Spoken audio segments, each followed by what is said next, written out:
हे दोस्तों, स्वागत है आप सभी का आज की इस वीडियो में। दोस्तों, आज हम बात करेंगे कि कैसे आप लोग एआई टूल का यूज करके अपनी स्टडी को और बेहतर और इजी बना सकते हो। दोस्तों, यहाँ हम बात करते हैं काफी समय पहले की, जिस समय रिसोर्सेज थोड़े से कम थे। हमें घंटों घंटों बैठकर पूरा सिलेबस हमें रटना पड़ता था। जो नहीं आता था फिर नेक्स्ट डे हमें टीचर से पूछना पड़ता था, क्योंकि और कोई हमारे पास ऑप्शन नहीं होता था। टीचर ने अगर बता दिया, समझ में आ गया तो सही है, लेकिन अगर फिर से भूल गए तो फिर लग गए। और अगर बाय चांस टीचर ने कुछ होमवर्क दे दिया कि बेटा ये कल होमवर्क में करके ले आना, अब उन्होंने होमवर्क में जो क्वेश्चंस दिए हैं अब उन्हें ढूंढो, बुक में बैठ के करके ढूंढो कि वो क्वेश्चंस कहाँ है, उनके आंसर कहाँ मिलेंगे। और अगर नहीं मिले तो फिर डांट खाओ। फिर चीजें थोड़ी सी डेवलप हुई, फिर हम फोन से काम करने लगे। हमें होमवर्क ऑनलाइन सेंड कर दिया जाता था। कुछ समझ में नहीं आता तो यूट्यूब पर वीडियो देख ली। एग्जाम टाइम में रात को ही घर बैठे बैठे प्रीवियस ईयर के क्वेश्चन डाउनलोड कर लिए और उसे देख लिए। अब बात करते हैं प्रेजेंट टाइम में, और आज हम बात करेंगे कि एआई टूल से आप कैसे अपनी स्टडी को और भी ज्यादा इजी और बेटर बना सकते हो, स्पेशली उन बच्चों के लिए जो सीए, नीट, आईएएस, आईपीएस बनने की तैयारी करते हैं, और वो बच्चे जो सच में पढ़ाई करते हैं। उन लोगों के लिए वीडियो बहुत ही ज्यादा हेल्पफुल होने वाली है। और जो पढ़ाई नहीं करते हैं तो भाई आपके लिए मेरे पास शब्द ही नहीं है। तो दोस्तों, वीडियो को पूरा देखना विदाउट स्किप किए, एंड बात करते हैं एक एक करके डिटेल में। सो नंबर 1 पे आता है क्लैरिटी एंड रिसर्च। दोस्तों, आपके साथ कभी ऐसा हुआ है कि आपका कॉन्फिडेंस लेवल एकदम हाई है, आपके नोट्स भी एकदम रेडी है सारे के सारे, और कुछ समय पढ़ने के बाद आपके दिमाग में ये सवाल आता है कि यार ये सारा करना है, ये समरी, ये इंपॉर्टेंट क्वेश्चन आंसर, ये लॉन्ग क्वेश्चन आंसर, ये एमसीक्यू, ये प्रीवियस ईयर के क्वेश्चन, ये सब करना है, और अगर कर भी लूं तो क्या एग्जाम में आएगा?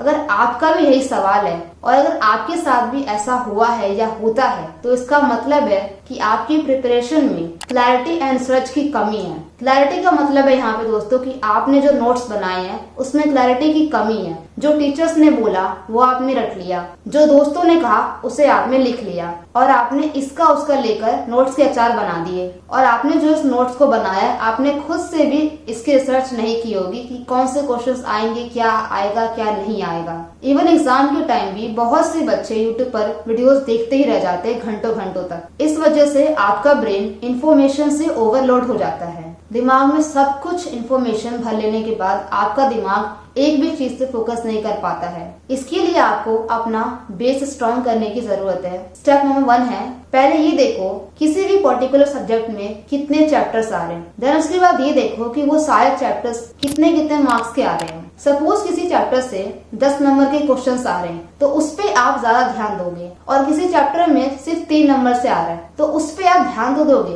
पर 10 के मुताबिक थोड़ा कम ध्यान दोगे। सेकेंड स्टेप है हमारा यूज टू एआई। अब आप बोलोगे कि एआई टूल तो बहुत सारे, कौन सा यूज करें? तो इस पे मैं आपको रिकमेंड करूंगी, जो मैं पर्सनली भी यूज करती हूँ, यूज टू जेमिनाई। दोस्तों, एआई टूल में सबसे जरूरी होता है सही तरीके से प्रॉम्प्ट डालना, तभी आपको सही रिजल्ट मिलेगा। फॉर एग्जाम्पल, आप चैट जीपीटी पे प्रॉम्प्ट डालते हो कि hey ChatGPT tell me about photosynthesis, आपके सामने उसका रिजल्ट आ जाता है। अब उसे हटा के जो मैं ये बोलने वाली हूँ अब इसे डालो, और फिर देखो कितना डिफरेंस आता है इन दोनों में। Hey ChatGPT, imagine yourself as Hindi school science tutor with experience of 15 years. I wanna know about photosynthesis, so tell me about it in the easiest way possible. Make sure not to be preachy. Teach me like you will tell to a 15 years old kid. आपको screen पे भी दिखाई दे रहा होगा, आप as it is इसे chat GPT पे लिख सकते हैं, और उसके बाद इन दोनों को कंपेयर करके देख सकते हैं दोनों में कितना फर्क है। नंबर 2 पे आता है राइटिंग एंड असिस्टिंग। दोस्तों, आपको एग्जाम के दिन तो जरूर याद होंगे। एग्जाम से एक दिन पहले रात में सभी स्टूडेंट्स की नींद उड़ी होती है, क्योंकि उन्हें एग्जाम का स्ट्रेस होता है। तो आपने भी ये टाइम जरूर फेस किया होगा। सभी स्टूडेंट्स को अपने बनाए हुए नोट्स को याद करना होता है, उन्हें रटना होता है, और वो काफी हद तक सारे स्टूडेंट्स रट भी लेते हैं। लेकिन सुबह जब वो एग्जाम हॉल में अपना एग्जाम देने बैठते हैं और क्वेश्चन पेपर को देखते हैं, तब उन्हें लगता है कि हाँ ये तो आता है और ये भी आता है, अब ये पहले कर लेते हैं। लेकिन जैसे ही वो लिखने के लिए तैयार होते हैं, दिमाग में सडनली ब्लैंक हो जाते हैं। उन्हें वो क्वेश्चन याद ही नहीं आता, माइंड में ये आता है कि यार ये तो किया था लेकिन याद नहीं आ रहा। उनका माइंड सडनली पूरा ब्लैंक हो जाता है। दोस्तों, ऐसा इसलिए होता है क्योंकि रिसर्च कहती है 70% स्टूडेंट को याद करने में प्रॉब्लम नहीं होती है, लेकिन लिखने में जरूर होती है। आपको वो 12th फेल मूवी तो जरूर याद होगी, अगर आपने देखी होगी